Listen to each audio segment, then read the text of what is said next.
Google'dan götürmək olmur. Google-dan da olar, sadəcə ölçü fərqi olacaq Google-da. Google-da çünki yazılsa belə, məsələn 1920 1080-ə verir. Siz onu Canva-ya atıb ölçüsünü dəyişə bilərsiniz rahatlıqla. Hə, tamam. Daxil olub Canva-da ölçünü verib orada düzəltmək olar. Hə. Bir də Google-dan götürülən şəkillər əsasən keyfiyyətsiz şəkillər olur. Chrome-un özündəki şəkillər o qədər də yaxşı deyil. Sonra davam edək digər tərəfə. Burada zaten hamısı eyni tipdədir. Baxırıq panel butonlarına. Görək panel butonlarımızda nələr var. Bu dərs bunları bitirək sona qədər. Gələn dərs inşallah sizinlə həm daha çox bu CSS-in içərisinə baxacağıq. Nələr var, nələr yoxdur. Plus olaraq da əlavələr edəcəyik sayta. Yeni hissələr yaradacağıq sırayla. Oldu. Bir də yaddan çıxmışdı elə. Yaxşı qarşıma çıxdı bu. Biz burada bunu slayd halına gətirmişik ya. Normalda bu adi şəkil video əlavə edəcək buna. Bunun belə müəyyən saniyədən sonra dəyişməsi üçün mən JavaScript-dən istifadə etməliyəm. JavaScript sayəsində mən bunu nə edirəm? Slayd halına gətirmiş oluram. Gəlin indi baxaq. Gəlin baxaq bunu necə etmək olar JavaScript-lə. Görürük ki, yenə mən istəsəm burada skript yazılan hissəni, skript yazılan hissə, bura çoxlu sayda kodlar yaza bilərəm. Bütün kodları buraya əlavə edə bilərəm. O öz yerində. Bu mümkündür. Amma dediyim kimi, hamısını eyni qovluq içərisində yazmaq o qədər də yaxşı deyil. Sadə olaraq belə bir yol əlavə edirəm. CSS vasitəsilə. CSS vasitəsilə bu yolu əlavə etdiyim halda buna bağlı olan, bu yola bağlı olan JavaScript faylını mənim üçün bura çağırır. Görürsünüz, həmin JavaScript faylı nədir? Videomuz gedir. JavaScript faylı banner animasiyası.js. JS JavaScript-in uzantısıdır. JavaScript-in uzantısını bura əlavə etdiyimiz halda deyir ki, bu JavaScript faylıdır. Banner animasiya.js şəklində. Və bu da harada olacaq? Script taginin daxilində. İstəsəm belə də yaza bilərəm. Ümumi bir hissə buraxarım, amma belə də yazmaq olar. Problem yoxdur. Hətta fikir verin, bir dənə hissəni sildim, bu qədər hissə qırmızı oldu. Yəni bütün bu hissələr artıq çalışmamağa başlayacaq. Ona görə mən bunu düzəltməliyəm. Bu səhvəyə düzəltmək lazımdır. Onu da düzəltdik. Mütləq ki, yazılış qaydalarında fikir verin. Haranı silmisiniz, harada boşluğunuz var. Zaten proqramın özü sizə deyəcək. Yenə də diqqət etməkdə fayda var. Yəni script taginin daxilində nə var? CSS deyir ki, C diskində user asada OneDrive masaüstü gəltab hissəsində, gəltab qovluğunun içərisində bir dənə GS adlı qovluq var. Baxaq, gəltabın içərisində GS qovluğu hardadır? Digərlərini bağlayaq ki, bizə problem olmasın. Baxın burada. Bu mənim bu sayt üçün hazırladığım JavaScript kodlarının yazıldığı hissədir. Baxaq nədir bu? Banner animasiya.js yazılıb. Tapaq burada. Banner animasiya.js hansıdır? Baxın bu. Banner animasiya.js. Demək bu slaydın gedişi üçün bu 9 sətirlik koddan istifadə olunur. Burada yenə JavaScript dilinin tagidir bu. Var-la başlayır. Var slide bərabər dokument və bu da bir növ hazır koddur əslində. Sizdə müxtəlif dəyişikliklər olub üstündə. Həmin bu hazır kodu burada istifadə etməklə, müəyyən dəyişiklik etməklə belə bir slaydı əldə etmiş olduq. Buradakı kodu, JavaScript kodunu bağladıq. Bura bağladıq. Ana səhifə start.html-in daxilinə və şəkillər və videolarda avtomatik olaraq ona uyğun animasiya əlavə olundu. Onu da dediyim bağlayanda diqqət etmək lazımdır. Hara bağlayırıq, necə bağlayırıq. Yəni necə gəldi də bağlayanda əlbəttə ki, problem olacaq. fikir verirsək, bunu ayrı bir divin daxilinə qoymadıq. Bundan sonra gəldi. Biz banner animasiyadan dərhal sonra bunu əlavə etdik. Gətirib bunu gətirib, məsələn, copy paste edib bura yazmadıq. Bura yazsaq, əlbəttə ki, problem vermə ehtimalı var. Və əlavə bir hissə ayırdıq səliqəli şəkildə. Ona görə də problemsiz formada çalışır bizim üçün. Sonra panel butonlarına baxaq. Görək panel butonlarında nə var. Panel butonları bizim bu butonlarımızdır. Görürük ki, burada plus belə bir funksiyalar var. Həm CSS funksiyaları var üzərində. Yəni şəklin üzərinə gəldiyim halda, butonun üzərinə daha doğrusu gəldiyim halda yaşıl buton qırmızı rəng alır. Plus dərhal o an aşağıda alt panellər meydana çıxır. Yəni alt menyular belə deyək meydana çıxır və oradan keçidlər etmək olur. Əlavə olaraq o menyuların da animasiyası var. Onların üzərinə gələndə belə bir yaxınlaşma, rəngini başqa rəngə çevirmə kimi animasiya əlavə olunub. Plus da onların üzərinə girəndə də klikləyəndə bizim üçün link var.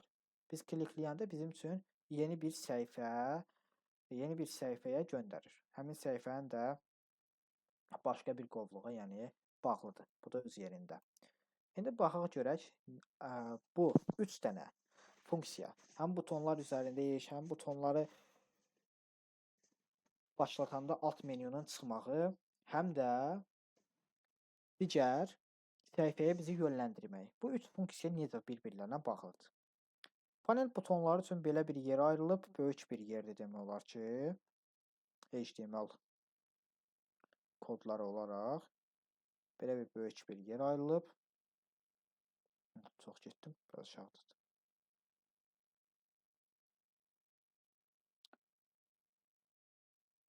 Burada. Belə bir böyük yer ayrılıb, harca bir 70-80 sətirlik bəlkə də kod olar. Nə var? Yenə divin içərisində yazılıb, div taginin içərisində panel container adı verilib.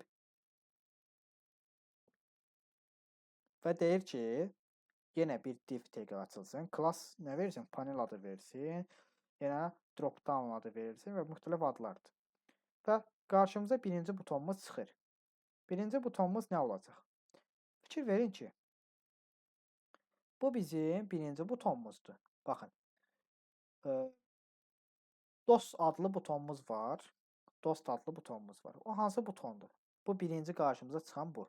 Dost adlı buton. Baxın, biraz yaxınlaşdırın. Dost adlı buton.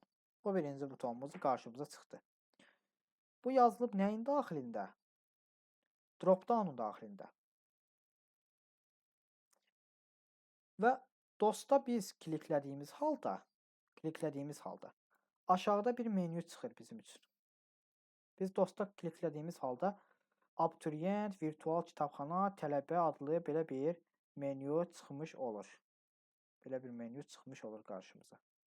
Və hətta abituriyentin üzərinə gələndə imtahan, dərs materialları, müəllim tap məsləhət, tələbəyə gələndə tələbə kirayə evləri, universitet, dərs materialları, yarışma, karyera kimi hissələr bizim qarşımıza çıxmış olur. Görək indi bunlar necə bir-birlərinə bağlıdır. Gəlsək bura. Bunun da daxilində görürük ki, yenə bax divin daxilindədir də bu. Button, burada dost. Yenə eyni sətirdə baxın, eyni abzas boyu, başqa bir abzas deyil. Eyni abzas boyu yenə bir div yaradılıb. Burada yazılıb ki, class. Class olacaq drop down content. Contenti var bu şəkildə. Drop down content. Və bunun daxilində yazıb div. Div nə olacaq? Class bərabərdir right submenu. Right submenu nədir? Yəni ki, sağdan bir dənə menyu açacaq bizim üçün. Sağdan. Yəni bunun üzərinə daxil olanda sağdan belə bir menyu açır. Həmin funksiyanı burada göstərir ki, sağdan bir menyu açılsın. Right submenu. Ona görə adın class hissəsindən biz right submenu yazmışıq. Yəni sağdakı menyuların adları burada yazılacaq. Right submenuda. Və birinciyə baxırıq. Görək dostun daxilində nə var? Axerev bizi yenə bir link olaraq göstərib. Link olaraq göstərib. Birinci hissədə olacaq abituriyent. Abituriyent. Biz abituriyentə toxunduqda, indi sağ menyumuz artıq aktivləşir. Abituriyentin tərkibində axı sağ menyu var. Abituriyentin üzərinə gələndə sağdan bir menyu açır. Biraz uzaqlaşdım, daha yaxşı gör. 5 dənə əlavə menyu açılır. Və bunlar hansılardır? Divin içərisində class, submenu. Birinci baxırıq. Nə var? İmtahan var, dərs materialı, müəllim tap, məsləhət, kitab al, öyrən. Bunların hamısı bizim abituriyentin daxilində göstərilir. Burada istəsiniz adlar verə bilərsiniz. alsat.html, html, html, html. Bu da href tagidir ki, bayaq danışdıq bunun üçün. Href tagidə xüsusi bir yönləndirmə verir bizə. Bunun adlarını dəyişmək mümkündür əlbəttə ki. Amma dəyişəndə hara bağlıdırsa, yenə oradakı adlarla da üst-üstə düşməlidir. Əks halda işləmə problemləri əmələ gələcək. Sonra yenə bir, bura bağlandı, yenə bir div açılacaq. Sonra burada nə olacaq? Virtual kitabxana olacaq. Bu virtual kitabxanada nə var bəs? Virtual kitabxanada heç bir sağda nəsə olmayacaq deyə fikir verək görün virtual kitabxanada nədir? Əlavə olaraq heç bir şey yazılmır. Bu elə burada div açılır, burada da div artıq bağlanır. Keçirik növbəti hissəyə. Növbəti divə. Bu da yenə right submenuya bağlıdır. Right submenuya fikir versək indi, CSS kodlarına baxanda görəcəksiniz. Yadınızda saxlayın indi, right submenu. Budur abituriyent, bir də tələbə. Bu iki yerin kodları eyni yerə bağlıdır. Right submenuya bağlıdır. İkisi də eyni hissəyə bağlıdır. Eyni hissənə əlaqəlidir. Ona görə burada hər ikisində fikir versək, tələbəyə də gələndə eyni formada açılır. Baxın, aradakı boşluğa fikir verin, eynidir. Abituriyentə gələndə aradakı boşluq eynidir. Məsələn, bu imtahan yazısı burada bir a qədər sağda yazılmır. Eyni boşluqlarla, eyni üsulla açılıb bağlanır. Ona görə right submenu adlı hissə ilə adlandırılıb. Və ikisi də bir-birinə əlaqələndirilib. Bunun əsas səbəbi budur. Divin içərisində yazıldı, sonra toggle submenu tələbə. Tələbə yazılır. Yenə eyni qayda tələbə kirayə evləri, universitet təsmətiləri və s. yazılmış olacaq. Və bura bağlandı artıq. Bu div, növbəti div, növbəti div. 3 dənə hissə bağlanır. Keçirik növbəti butonumuza. Bu butonun adını qoymuşuq drop down. Drop down. Yenə eyni drop down'dur. Bir-birlərinə bağlıdır. Bu da, bu da. Burada yenə klassın içərisində drop btn var, Topshop var burada. Topshop adlandırmışıq. Topshop'un içərisində də nələr var? Daxil olsa Topshop'un içərisinə görəcək telefon aksesuarları, yəni saytın satış nöqtəsini göstərir bu. Burada daxil olanda saytın satış nöqtəsi əks olunur. Telefon aksesuarları, kompüter və aksesuarlar, mətbəx əşyaları və s. kimi hissələr göstərəcək.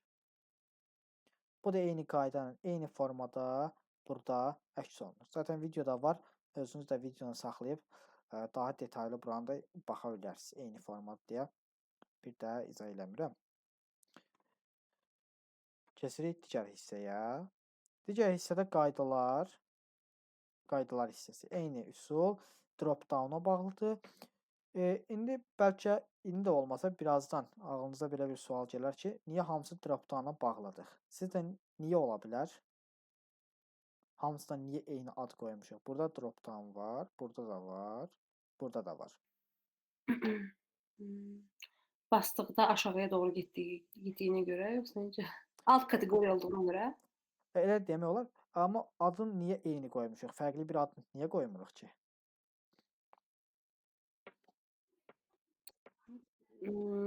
Hamısının görünüşü eynidir deyə, yəni nə bilim, belə olar. Ya belə deyək, biz dedik axı bu adları həm də CSS-də istifadə edirik axı. Həm JavaScript-də, həm CSS-də çağıranda bunu, harasa bağlayanda bu adla çağırırıq, düzdürmü? Hə, anladım. Bərabərlik, yəni axtarmaq çətin olmasın. Ya belə deyək, əlaqələndirilsinlər bir-birlərinə. Yəni dosta toxunanda məndə eyni funksiya açılır zaten. Əlbəttə fərqli məsələlər deyə. Amma bunların istər görünüş formaları, istər animasiyaları fikir verin, eyni saniyədə eyni formada açılır hamısı. Eyni formada göstərir. Eyni formada rəng alır. Bunların hamısı CSS-də eyni şəkildə əlaqələndirilsin. Yəni arasına başqa-başqa hissələr əlavə etməyim. Hamısını bir yerə yığın. Ona görə belə oxşar ad vermişəm. Və digərlərdə eyni mövzudur. Fərqli bir hissə yoxdur. Gəlin hətta buna baxaq. Bunun CSS kodlarına baxaq. Sizə o drop-down hissəsini göstərim. Drop-down-u, bir də route submenunu göstərim. Və bunun CSS kodları hardadır? CSS kodları həmişə head taginin içərisində olur. Funksiyonal butonlar bu olmalıdır. Nədir? Funksiyonal butonlar.css.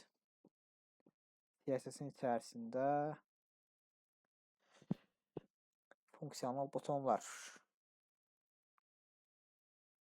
Aha. Baxaq bura. Baxın, drop-down budur. Yəni bizim butonlarımızı göstərən hissə. Bunların positionlardır, displayləridir, sonra bunların rəngləridir, görünüşləridir və s. hamısı bir-birlərinə bağlıdır. Fikir verirsiniz. Bu hissənin hamısı drop-down ilə əlaqəlidir. Drop-down ilə əlaqəli hissələrdir. Buradan başlayacaq. Baxın, buradan başlayacaq.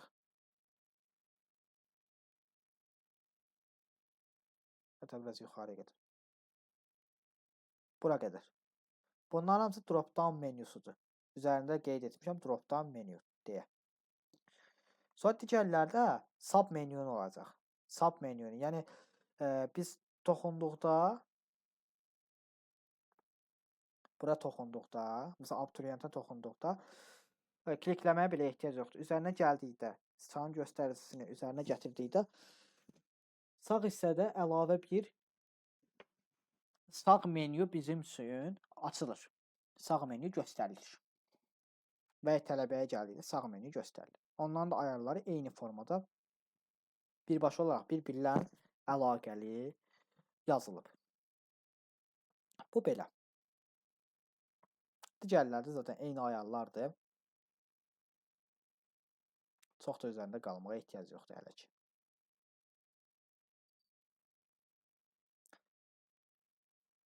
Başqa nəyə baxmaq olar? Başqa bunu dedik. Gələk yan fotolara. Yan fotolarda görək yan fotolar nədir? Video/mp4 videonun limitsiz elan yerləşdir. Gəl tap banneri var. Tamam. Limitsiz elan yerləşdir hissəsi .mp4. Böyük ehtimal ki, bu nə ola bilər? Bu buradakı fotolarda bir-bir. Bu solda olan fotolar var. Reklam fotoları var. Bu reklam fotolarını buraya əlavə etmişik. Bu da eyni məsələdir. Necə ki, biz burada banneri əlavə etmişik. Banneri necə ki, həmin bu düzbucaqlı şəkildə animasiyanı əlavə etmişik. Şəkillər, videolar, müəyyən saniyələrlə, aralıqlarla bir-birlərini əvəzləyir. Eyni bu reklamları da o tipdə əlavə etmək olur. Yəni, fərqli bir məntiq yoxdur. Demək olar ki, eyni üsuldur, eyni məntiqdir burada da. Baxsaq. Fikir verin, yenə divdən istifadə etmişik. Ad vermişik, video container 1 olsun. Videomuz video olduğuna görə video olacaq autoplay rejimində olsun. Source taginin içərisində CRS komandası istifadə olunub və bu gəlsin top.mp4 olaraq yazsın. Bu bizim birinci videomuz. Tipi də mp4 tipində. Və ya digər bir dənə video olsun. Limitsiz elan yerləşdir .mp4 videosu və s. Artıq burada video necə adlandırmışıqsa, CRS kodu içərisində onun yolunu bura qeyd etmişik. Sadəcə olaraq yolunu qeyd etmişik. Başqa bir məsələ yoxdur. Ta ki, həmin hissəyə qədər. Sonra Topshop ən yeni məhsullar kataloqu adında bir hissə vermişik. Ən yeni məhsullar kataloqu da budur. Dediyimiz hissə bu. Kvadratik hissə var. Topshop yazısı bura yazılıb. Belə bir hissə var. Üstündə funksiyonal butonlar da var. Həmin Funksional butonlar üzərində görürük ki, üzərinə klikləsək bizi harasa yönləndirirmi? Xeyr, yönləndirmir. Deməli, bunlar əgər yönləndirmirsə, hər hansısa bir yerə bağlı deyil. Hər hansısa bir hissəyə bizim üçün bağlı deyil. Yəni orada CRS yox daha doğrusu, əgər linkdən söhbət gəlsə, Href komandasının içi boşdur. Href komandası göstərilməyib ona görə.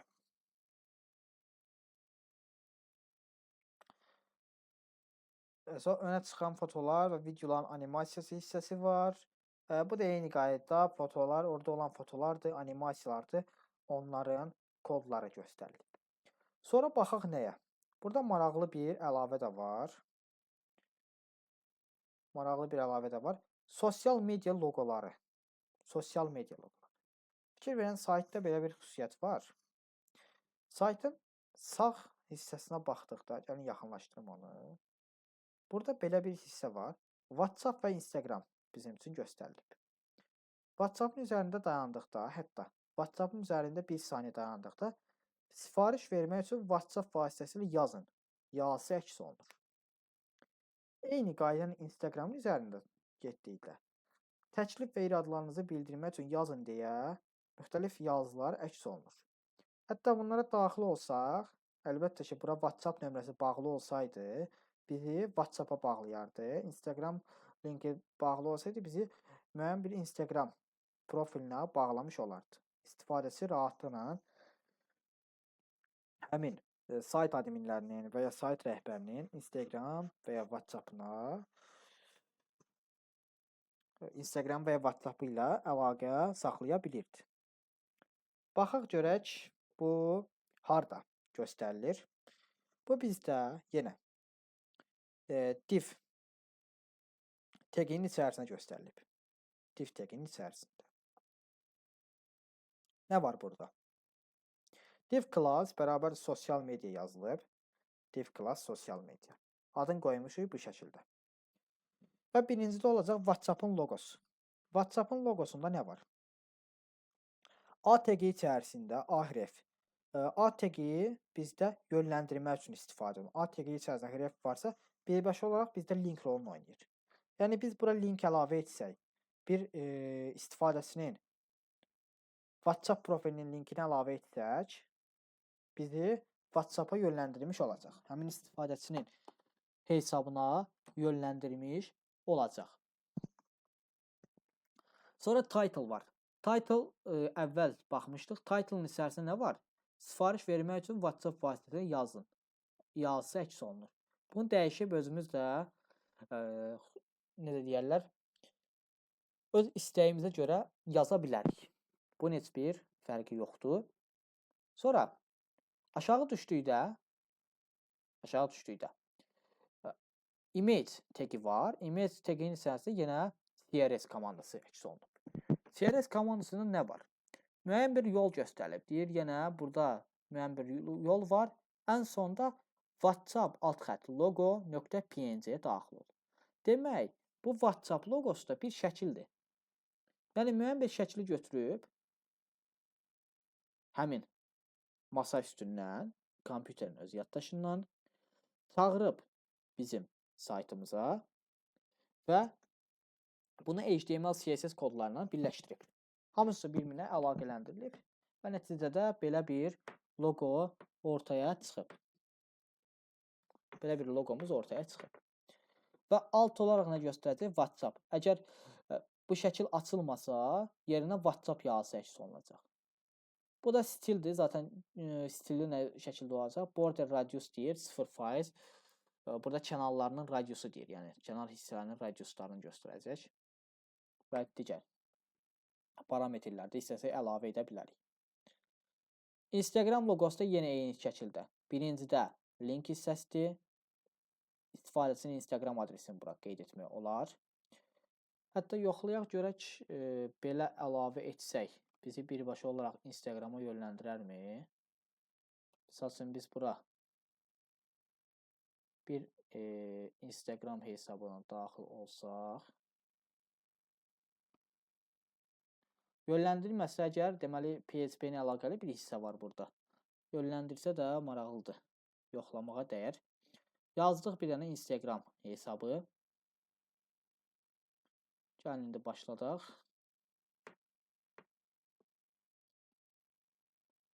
Hər bir şey hazırdır. Aha, mavi ekran verdiyinə görə problem yoxdur. Başladıq. Toxunduğumuz halda bəli. Görürsünüz ki, bizi Instagram profilinə yönəltmiş oldu. Yəni bir istifadəçi artıq sayta daxil olanda, bu sayta daxil olanda, səhifəni yeniləyək daha yaxşı görün. Saytımıza daxil olanda, aşağıya getdikdə WhatsApp və Instagramla qarşılaşır. Instagramın üzərinə kliklədiyi halda bizi şəxsi Instagram profilinə yönləndirir. Şəxsi Instagram profilinə yönləndirir və burada həmin sayt rəhbərliyi ilə və s. əlaqəyə qurmaq mümkündür. Buradan baxın, görün, sualınız varmı? Başa düşmədiyiniz hissə.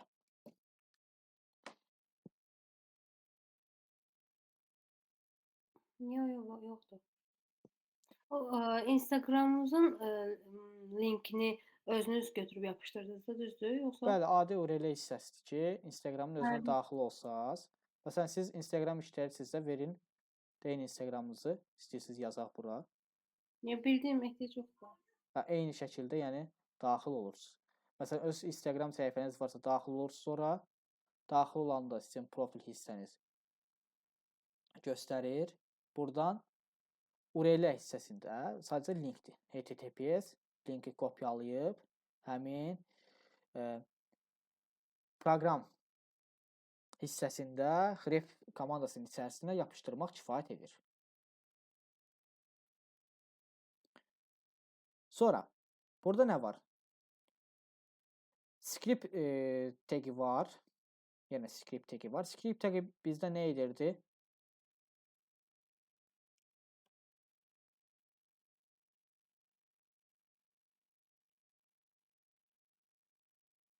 Image-lər üçün lazım idi yoxsa?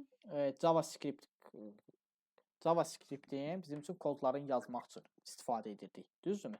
Hə, düzdür. JavaScript-in kodlarını yazırıq və nə var burada? Document.body.style şəklində yazıb. Yəni burada avtomatik olaraq kodumuz var. Bunun işi odur ki, bu yazılan bu hissə. Klikləyəndə bizi yönləndirsin.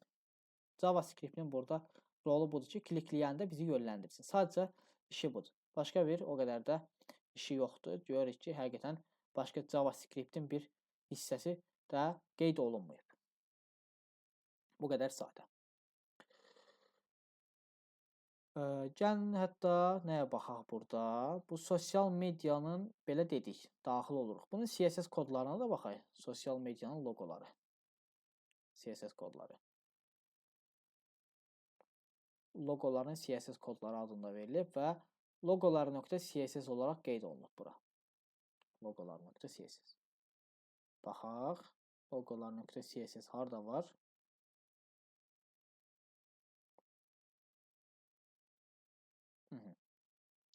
Görürük ki, biz nə yazmışıq bura? Fikir verin. Əvvəlki hissəyə gedək.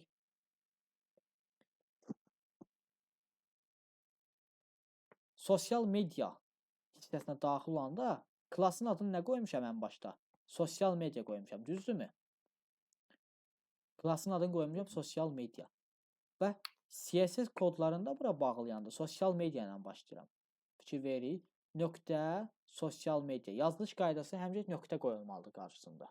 Mütləq ki, adi belə yazsaz xəta olacaq. Nöqtə ilə başlamaq lazımdır. Nöqtə sosial media, positionları falan qoyuruq. Right deyir, sağdan 10 piksel sağa olacaq. Sonra hündürlüyü 10 piksel yenə eyni qaydada, görünüş falan və digər ayarlardır. Eyni üsulda. Sonra burada nə var? Sosial media image var. Sosial media butonların görünüşü var. Bunların 40 px yazılıb. Gəlin bunu 90 px eləyək misal üçün. Görün aradakı fərqi. Artıq ölçü fərqi olacaq bu. Öncəli ölçüsü belədir. Yeniləyəndə görürük ki, ölçüsü böyükdür. daha da ölçüsü böyükdür. İkisi eyni formada bağlı olduğuna görə dəyişiklik ikisində də olur. Yəni əvvəlki vəziyyətə qayıtsaq, bu dəfə white hissəsini biz 40 olaraq bura yazmalıyıq. Sonra sosial media hour var. Sosial media hour da nə edir? Sosial media hour oldu ki, biz daha yaxınlaşanda siçanı həmin hissəyə apardıqda orada müəyyən bir dəyişiklik baş versin. Bu hour-la olur. Məsələn, necə ki, burada funksional butonlarımız normalda yaşıl rəngdədir. Siçanı üzərinə apardıqda bunlar qırmızı bir rəng almağa başlayır. Bu CSS-in içərisində olan hover-la olur. Yəni hover vasitəsilə hansı ayarlar qoyuruqsa, üzərinə gəldikdə siçanla həmin ayarlar işləməyə başlayır. Burada görürük ki, arxa plan rəngi avtomatik qoymuşuq. Yəni, hər hansısa bir rəng olmayacaq arxa planda. Arxa plan rəngi olmayacaq, şəffaf bir forma alacaq. Bunu kimi biz üzərinə gəlinə qırmızı rəng almır. Artıq burada şəffaf forma alır, heç bir arxa plan rəngi əks olunmur. Normalda şəffafdır, yenə üzərinə gəldikdə şəffaflaşır. Sadəcə olaraq bir qədər qarşıya gəlir və loqolar böyüməyə başlayır.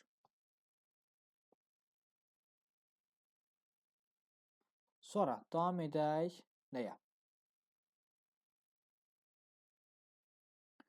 Ən aşağıda olan bannerimizdir. Ən aşağıda olan banner dediyimiz hissə də budur. Bu hissədə. Bu da adi bir şəkildir. Burada heç bir animasiya, heç bir hissə yoxdur. Sadəcə olaraq ölçüləri götürülmüş bir şəkildir ki, bunu düzgün şəkildə, düzgün formada buraya yerləşdirmişik.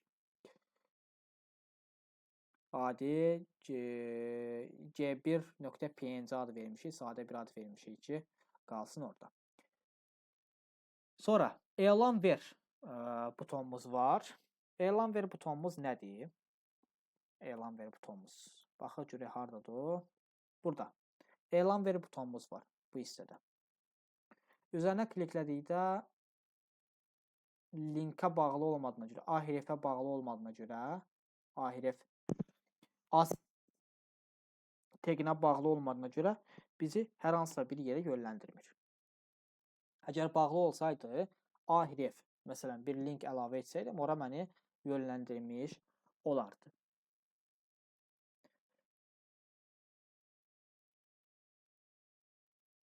ID verilmiş adı elan.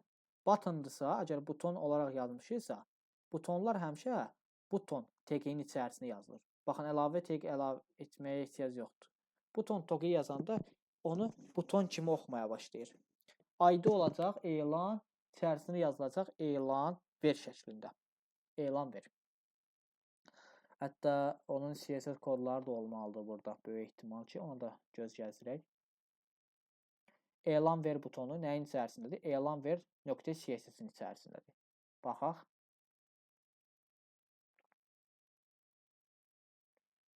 Elan ver .css hardadır?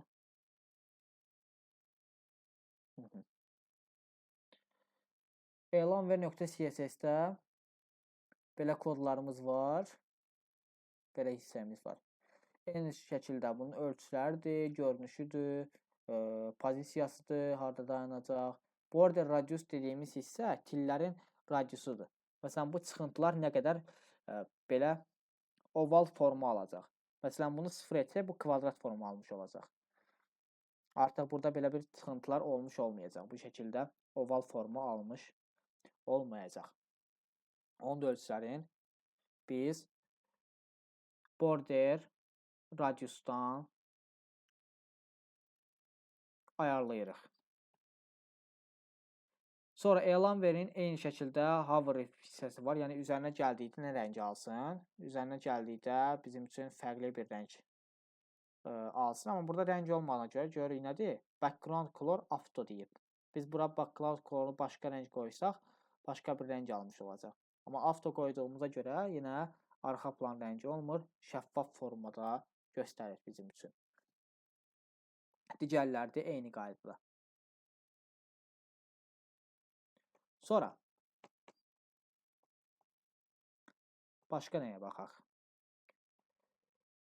Kirayə evlər banneri adlı yenə bir banner yaratmışıq. O hardadır? Bu da yenə adi bir foto şəkildir. Adi bir foto şəkildir. Həmin bu foto şəklin bura əlavə etmişik eyni formada. Burada nə var? CSS kodu olmamalıdır burada böyük ehtimal ki. Heç bir animasiya, heç bir görüntü yoxdur. Var CSS kodu. Evlər.css-də var. Evlər.css.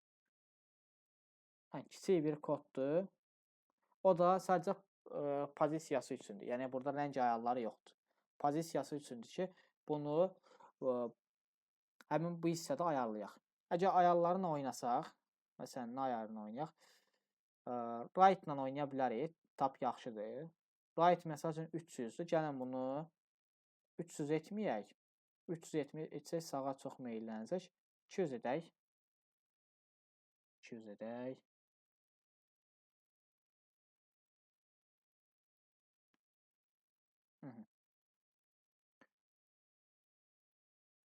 Görürük ki, bir qədər də bizim şəklimiz sağa doğru irəlilədi. Hətta çoxaltmaq da olar bunu. Çoxaldaq edək neçə? 500 edək məsələn. 500 etsək bu dəfə sola doğru meyllənməyə başlayacaq. Sola doğru gəlməyə başladı şəklimiz. Bu formada. Buradakı ayarlarla da oynayaraq, ayarları dəyişərək daha fərqli pozisiyalara gətirmək olar.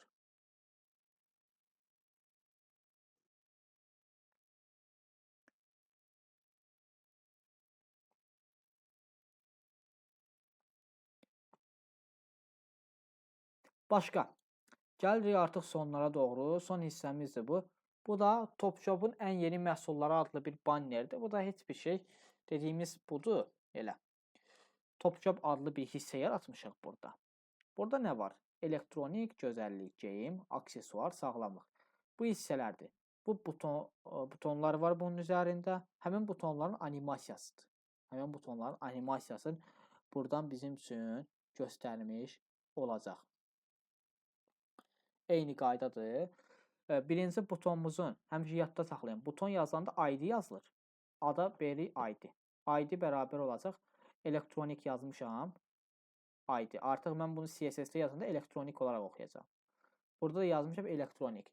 Bu elektronik isə buton yazısı olacaq. Baxın, buradakı yazılan elektronik yazısı olacaq.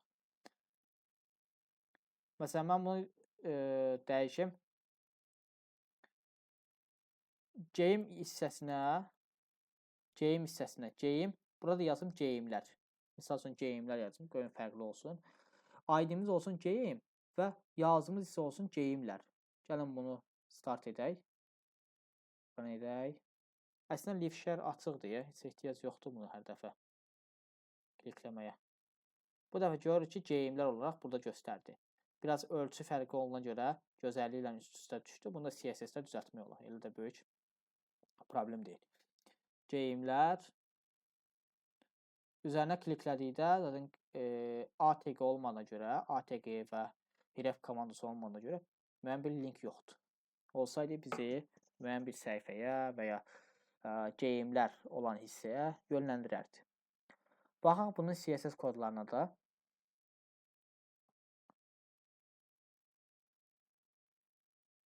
CSS kodları hardadır?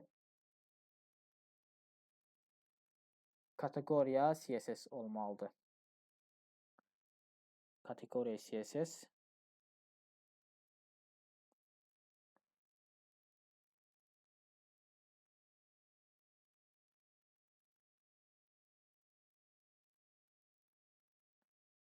Gördüm. Kateqoriya CSS-də görürük nə var?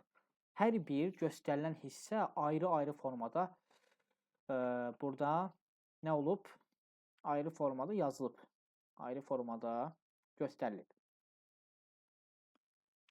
Birinci elektronik hissəsi göstərilib. Elektronik hissənin positionu, bunun bottomu və göstərilmiş hissəsi əks olunub. İndi gəlin bunu düzəldək bu problemi. Məsələn, elektronik gözəllik yazılıb, geyimlər gözəlliklə üst-üstə düşüb. Bu səhvi düzəldək.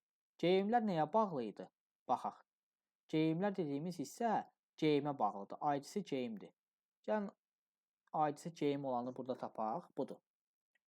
Burada hover-a dəyməyəcək. Hover dediyi ki, şəklin üzərinə gələndə olacaq funksiyalardır. Şəklin üzərinə gələndə olacaq funksiyalardır. Burada butondur deyə, butonun üzərinə gələndə olacaq. Buna toxunmayacaq.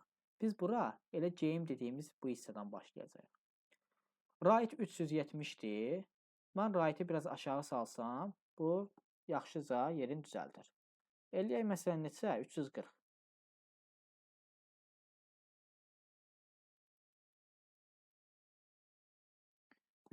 etsəm, bu dəfə artıq bu səhv mən qədər düzəlmiş olacaq. İndi biraz da sağa getdi. Demək bir qədər də artırmaq lazımdır. 340. Buna uyğun olaraq tənzimləmək olar. Manuel olaraq tənzimləmək olar. 340 və ya 370 idi. 350 desək düz olar. Görək bunun avtomatiki açıqdırmı? Yox, avtomatik live share açıq deyil.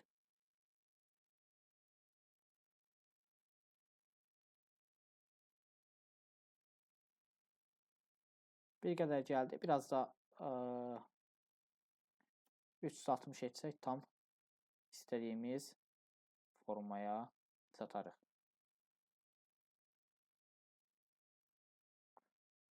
Bəli. Geyimlər artıq daha yaxşı bir forma aldı. Gözəlliyə, elektronika, aksesuar sağlamaq. Bunları da uyğun ayarları versək, nəticədə normal bir dizayn alınmış olacaq. Bu şəkildə. Bunların da hamısının ayarları burada var. Bir, normal ayarları var. Normal şəkildə. Bir də üzərinə gələndə olacaq ayarlardır. Məsələn, rəngi dəyişilir, ölçüləri böyüyür, kiçilir və s. Bu kimi məsələlər. Burada göstərəcək.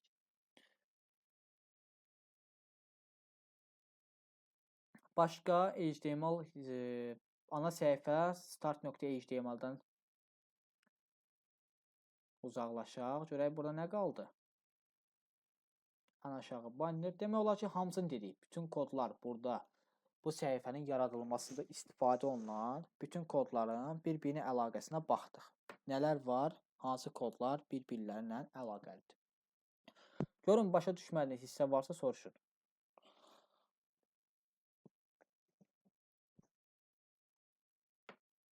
Belə baxanda yox, mən gərək özüm ikinci dəfə baxanda sualım yaransa deyərəm. Tamam. Siz nə edəcəksiniz? İstəyirsiniz belə eləyin.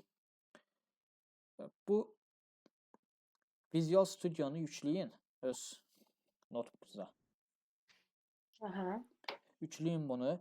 Yəni bizim yazdığımız kodlara uyğun olaraq siz də özünüz üçün həm də praktik etmiş olun. Yəni sizə bir ev tapşırığı verim.